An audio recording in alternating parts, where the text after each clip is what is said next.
Hey, this is Monica Staneda, and today I'm going to teach you how to make a ginger tea that is very helpful to alleviate symptoms from respiratory conditions. This might come in very handy right now. This tea that I'm going to demonstrate today is an adaptation of an ancient Chinese recipe that I learned from Iran Waters. Iran is from China, and her grandfather used to be a medicine man, and she learned this recipe from him.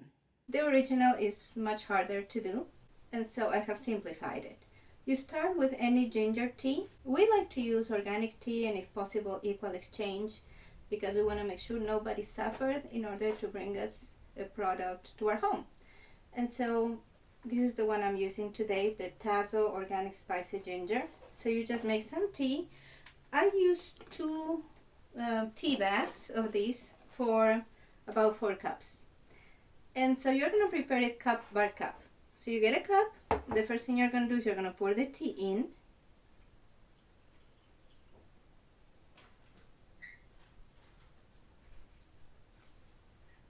Then you add a cupful of ginger concentrate.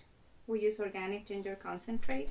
If you don't have ginger juice concentrate, you can use powdered ginger, but the concentrate is better.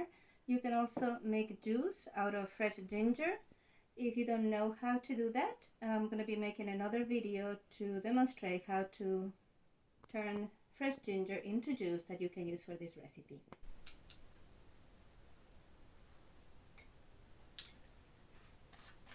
And that's going to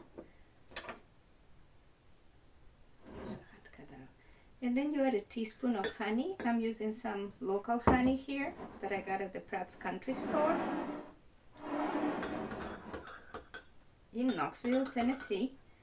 And you have to be very mindful of this. Then you add lemon or lime juice. If you have fresh lemon or lime, it's better. Make sure to not get any of the seeds in it. I'm going to use juice concentrate, and I'm going to use about a teaspoon and mix it up. Make sure to add the lemon or lime in the end, because if you add it before you add the honey, your tea is never going to taste sweet. And this is an amazing tea. It's really easy to make, as you can see, and it's really good to help alleviate the symptoms of respiratory conditions.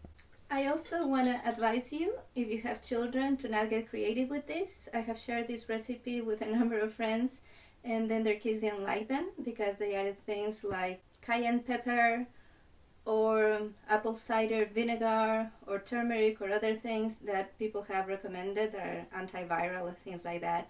And what happens is your child's not going to like it, and the next time you offer them the tea, they're not going to want it. This tea, the way I have made it today, is very delicious. My kids love it.